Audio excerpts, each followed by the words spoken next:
Hello friends, welcome back in this class. I am Jyoti Keshi from Alpha Global Institute. So friend, we are going to discuss about chapter 4 of the spoken English sentence and their types. Sentence क्या होते हैं, उनके types क्या होते हैं और कुछ phrasal verb sentences हम लास्ट में सीखेंगे. This is a very important chapter, how to construct the sentence and type of the sentence and formation of the sentence क्या होता है. तो फ्रेंड्स स्पोकन इंग्लिश हम बोलने जा रहे हैं, हम सीख रहे हैं. तो सेंटेंस क्या होते हैं और उनके टाइप्स क्या होते हैं, सेंटेंस को बनाना कितने तरीके से होता है, बोलना कितने तरीके से होता है. तो इस बहुत इंपॉर्टेंट है ये चैप्टर. तो let's move on the screen friends. We will discuss today about the chapter number 4 of the spoken English. Chapter 4 here is the sentence and their types. Sentence क्या होते हैं और उनके टाइप्स क्या होते हैं. सो फ्रेंड, जैसा कि हम लोग स्पोकन इंग्लिश की क्लासेस कर रहे हैं तो आपको जो भी स्पीकिंग करनी है वो सेंटेंस के थ्रू करनी है. तो सेंटेंस क्या होता है, उसके टाइप्स क्या होते हैं, सेंटेंस कितने तरह के होते हैं, ये सारी चीज़ें हम इस चैप्टर में डिस्कस करेंगे one by one. Agenda of the class today is here. Agenda जो क्लास का है, कॉन्सेप्ट ऑफ सेंटेंस. सेंटेंस का क्या कॉन्सेप्ट है, व्हाट इज सेंटेंस, डेफिनेशन क्या होती है, वो कॉन्सेप्ट ऑफ सेंटेंस से पता चलेगा. एंड टाइप ऑफ सेंटेंस क्या आता है, सेंटेंस कितने तरह के होते हैं, उनके टाइप्स क्या होते हैं. Next one is the parts of the sentence. Sentence के कितने पार्ट्स हैं फ्रेंड्स, वो जानना है. और कुछ प्रैक्टिस एक्सरसाइज है, उस एक्सरसाइज को आपको सॉल्व करना है. And next one is the phrasal verb with examples. Okay, phrasal verb सीखेंगे विद एग्जांपल्स के through. All this are the agenda of the class today. ठीक है, ये सारी चीजें आज हम डिटेल में डिस्कस करेंगे वन बाय वन. तो let's move on the screen here. Next slide here. Next one is here definition. Definition of the sentence and their types. Okay, what is sentence? Sentence क्या होता है, in every language there is a need of group of word. Okay,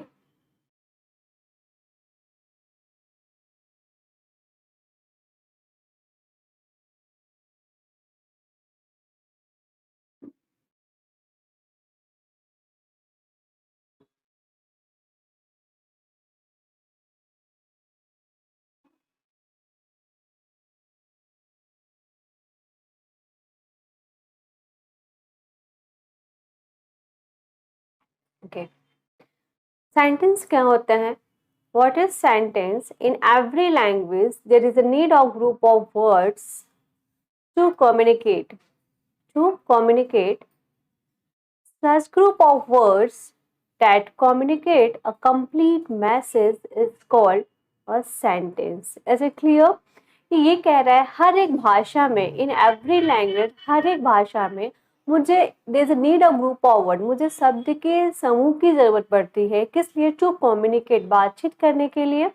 such group of words that communicate a complete message. ऐसे group of words जो एक message देता है, complete message दे, is known as the sentence. Friends, English की बात नहीं है, कोई भी लैंग्वेज हो उसमें आपको शब्द के समूह की जरूरत पड़ेगी. जब तक वो ग्रुप कलेक्शन नहीं होगा वर्ड्स का, तो how can communicate to each other. That's why we are saying here, in every language there is a need of group of words to communicate. Such group of words to communicate a complete message is known as sentence. Clear हुआ? ये था definition of the sentence. हर एक भाषा में मुझे जरूरत पड़ती है शब्द के समूह के लिए, वो शब्द के समूह एक कंप्लीट मैसेज देता है, is known as the sentence. Clear friends? Next one is here. Next slide में देखिए क्या कह रहा है.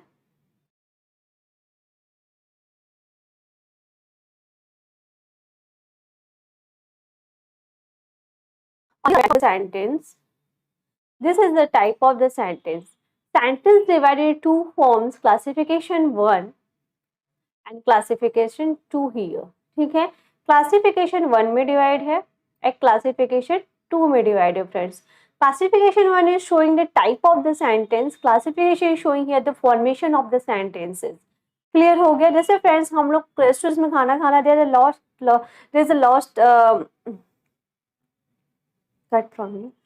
जैसे कि फ्रेंड हम लोग रेस्टोरेंट्स में खाना खाने जाते हैं तो वहाँ पे कई वैरायटीज के कई टाइप्स के फूड्स होते हैं, Indian, continental, Chinese, there are lots of type of the foods there, but the formation is a different to make a food, Italian, Chinese, South Indian, whatever is so on. Same here is the classification is showing here the type of the sentence, and classification 2 is showing you the formation of the sentence. Clear? चलिए classification 2 discuss कर लेते हैं. Sorry, classification 1 here. Assertive or declarative sentence. Assertive or declarative sentence. Assertive, declarative both is the same name. क्या होता है assertive और declarative? Noun different है but same sentence के ये टाइप होते हैं. Such sentence state a fact, opinion और idea. ऐसे सेंटेंस जिसमें ओपिनियन हो, आइडिया हो और फैक्ट हो friends. For example, Anshu is my brother. Anshu मेरा भाई है. क्लियर हो गया? अंशु मेरा भाई है क्या है? एक आइडिया नहीं है, ओपिनियन नहीं है, ये फैक्ट हो सकता है. सच में मेरा भाई अंशु है. क्लियर हो गया? Next one is interrogative. Interrogative जैसे मैं कुछ और एग्जांपल्स बता सकती हूँ असर्टिव और डिक्लेरेटिव. जैसे prime minister is Narendra Modi. Narendra Modi is the prime minister of India. ये क्या है? फैक्ट है. Okay. Interrogative sentence is here sentence where a question is asked. ऐसे सेंटेंस जिसमें क्वेश्चंस पूछा जाता है, प्रश्न किया जाता है, उसको हम इंट्रोगेटिव सेंटेंस कहते हैं friends. For example, is Anshu at home. क्या अंशु घर पे है? Is Anshu at home. Helping verb पहले आने से वो क्वेश्चन में चेंज हो जाता है. कैसे क्वेश्चंस पूछे जाते हैं, कितने टाइप्स के क्वेश्चंस होते हैं, वो नेक्स्ट क्लासेस में मिलेगा आपको. Imperative sentence. इम्पेरेटिव सेंटेंस क्या होता है? आज्ञा सूचक वाक्य. इस सेंटेंस में आपको विचार, परमिट, परमिशन ली जा सकती है, कमांड दी जा सकती है, रिक्वेस्ट किया जा सकता है. For example, Anshu sheet here. Anshu sheet here, ये क्या हो सकता है? कमांड हो सकता है. ठीक है. Give me glass of water. Please give me glass of water, ये रिक्वेस्ट हो सकता है. गेट आउट फ्रॉम हियर, ये क्या हो सकता है? ऑर्डर हो सकता है. इस टाइप के जो सेंटेंसेस होते हैं वो आपके इंपेरेटिव सेंटेंसेस में आते हैं friend. Next one is here the exclamatory sentence. Exclamatory sentence क्या होता है? अभी हम इसको जानते हैं. ऐसे सेंटेंसेस जो ऐसे sentences sentence which are used express certain emotions such as joy, grief, shock, fear, grief, etc. ऐसे सेंटेंसेस जिसमें एक्सप्रेशन शो हो, इमोशन शो हो, फीलिंग शो हो, जैसे सैडनेस का, हैप्पीनेस का, सरप्राइज का, डर का, ये सारी चीजें एक्सक्लेमेटरी सेंटेंस में आती है. इसको हम भाववाचक वाक्य भी कहते हैं. For example, wow Anshu did well. Wow मतलब बहुत अच्छा तुमने किया. वाओ मतलब वाओ क्या है? यहाँ पे एक्सक्लेमेटरी वर्ड में आ गया. ठीक है. एक्सक्लेमेटरी जब भी सेंटेंस यूज करते हैं उसके वर्ड के बाद अब ये साइन हम लगाते हैं. क्लियर हो गया friends? Let's move on the here. Move here, the classification 2. Classification 2 is the formation of the sentence. First one here is the affirmative sentence. Affirmative sentence क्या होता है? Positive sentence कह सकते हैं. Anshu is a good boy. Anshu एक अच्छा लड़का है. क्लियर? इसमें सिंपल सेंटेंस है, बिल्कुल सकारात्मक वाक्य कह सकते हैं. नेगेटिव सेंटेंस, नेगेटिव मतलब नकारात्मक वाक्य. Negative sentence, Anshu is not a good boy. Anshu अच्छा लड़का नहीं है. क्लियर? इसमें नॉट का यूज हुआ है. Next one is here interrogative sentence. Interrogative sentence ऐसे सेंटेंस जिसमें क्वेश्चंस होते हैं, क्वेश्चन मार्क लगा दिए जाते हैं. Is Anshu a good boy? क्या अंशु अच्छा लड़का है? ये क्वेश्चन मार्क लगाना जरूरी होता है. Next, how is Anshu good boy? Anshu कैसे अच्छा लड़का है? How here is the WH family होता है. इस यहाँ पे भी लगाया गया. दोनों ही क्वेश्चन है फ्रेंड्स. हेल्पिंग वर्ब पहले लगाने से भी क्वेश्चन में सेंटेंस बदल जाते हैं, बट हेल्पिंग वर्ब अब WH फैमिली कब लगाना होता है? नेक्स्ट क्लासेस में आपको पता चलेगा।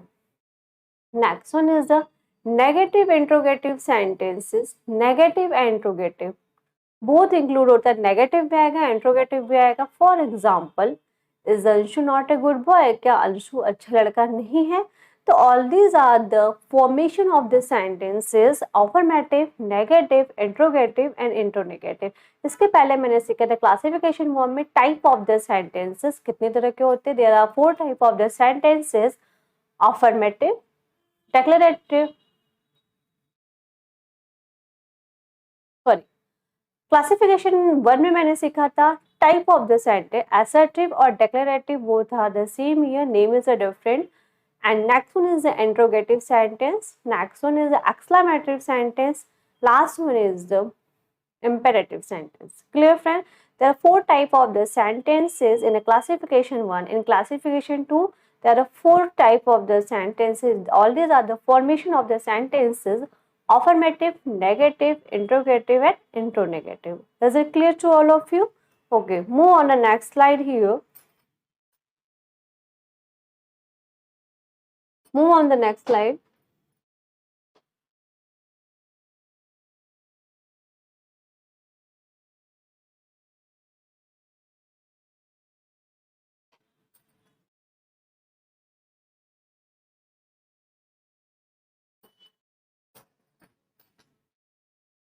Okay, this a part of the sentence. Sentence के कितने पार्ट होते हैं, पार्ट्स पढ़ना है friend. Part of the sentence, there are 2 part of the sentence, subject and predicate.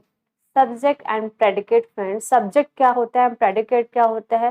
Sentence किससे बना होता है, 2 पार्ट से बना होता है, एक सब्जेक्ट होता है, उसमें एक प्रेडिकेट होता है। अब सब्जेक्ट क्या कंटेन करता है, प्रेडिकेट क्या कंटेन करता है, अभी मूव करते हैं अभी हम next. Subject contain noun and pronoun. Noun क्या होता है, प्रोनाउन क्या होता है, वो पार्ट ऑफ इस बीचे क्लासेस में आपको पता चल जाएगा। बट अभी ये जानना जरूरी है, what is sentence, type of the sentences and part of the sentences. There are 2 part of the sentences, subject and predicate. Subject contain noun and pronoun here. Predicate क्या करता है, predicate show some details about the subject. Predicate वो होता है जब subject के बारे में कुछ डिटेल शो करता है। चलिए एग्जांपल से क्लियर होगा अभी आपको। Rohan is reading a book. Rohan is reading a book, Rohan एक किताब पढ़ रहा है। तो Rohan here is a noun है। अभी ऑलरेडी बता दिया गया है सब्जेक्ट कंटेन नाउन या प्रोनाउन। तो जो नेम ऑफ पर्सन होता है, प्लेस होता है, थिंग्स होता है, नेमिंग वर्ड होता है, वो नाउन होता है। Rohan is a name of person, that's why we are saying here Rohan is noun. Is reading a book, किताब कौन पढ़ रहा है, रोहन पढ़ रहा है। तो रोहन यहाँ पे सब्जेक्ट हो गया, इज रीडिंग अ बुक यहाँ पे प्रेडिकेट हो गया। तो किताब पढ़ रहा है, किसके बारे में डिटेल्स बताया जा रहा है, सब्जेक्ट के बारे में। ठीक है, तो here the Rohan is the subject, predicate is the reading, predicate here is the reading book. Friends clear? Predicate क्या होता है, वर्ब हो सकता है और ऑब्जेक्ट होता है, क्रिया और ऑब्जेक्ट होगी। क्लियर हो गया? All these are the part of the sentence. So, friends, here is exercise 1. Find out the subject and predicate from the following sentence. जितने भी sentence दिए from 1 to 20 sentences is here. You have to find out the subject and predicate. For example, my father goes to gym every day. First question is here. My father goes to gym every day. इसमें आपको sentence में find करना है subject क्या है और predicate क्या है। मैंने एग्जाम्पल के थ्रू ऑलरेडी पहले बता दिया गया है, उस एग्जाम्पल की हेल्प से आपको सारे सेंटेंसेस को सॉल्व करना है और फाइंड आउट करना है what is subject and predicate in all the sentences. Is it clear? Let's move on the some phrasal verb with the sentences here.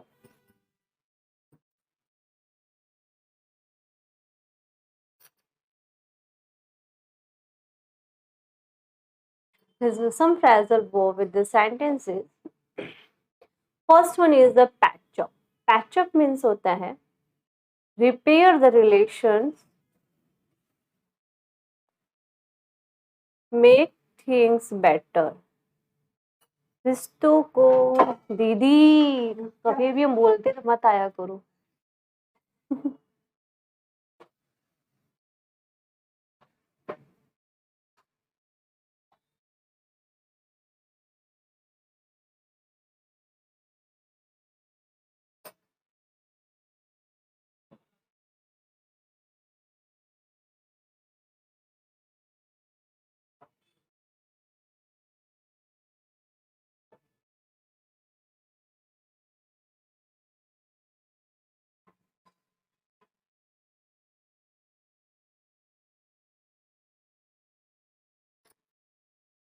Okay, the phrasal verb with the sentence is patch up. Patch up means repair the relation, make things better. ठीक है, patch up का मतलब होता है make things better या फिर repair the relation, रिश्तों को सुधारना. Okay, for example here he wants to patch up with us but we are no longer interested. वो मुझसे पैच अप करना चाहता है बट मैं बहुत ज्यादा इंटरेस्टेड नहीं हूँ. क्लियर. नेक्स्ट वन इज पे ऑफ. पे ऑफ का मतलब होता है produce benefit. Produce benefit means लाभ प्राप्त करना या फिर सफल होना. Clear. I am sure my hard work will definitely पे ऑफ समडे. मैं श्योर हूँ मेरा जो हार्ड वर्क है एक दिन सफल होगा. ठीक है, एक दिन मुझे लाभ प्राप्त करके देगा या फिर एक दिन सफल होगा. ठीक है, I am sure my hard work will definitely पे ऑफ समडे. ठीक है, मैं श्योर हूँ मेरा जो हार्डवर्क है एक दिन मुझे बेनिफिट देगा. आप ऐसे ही बोल सकते हैं.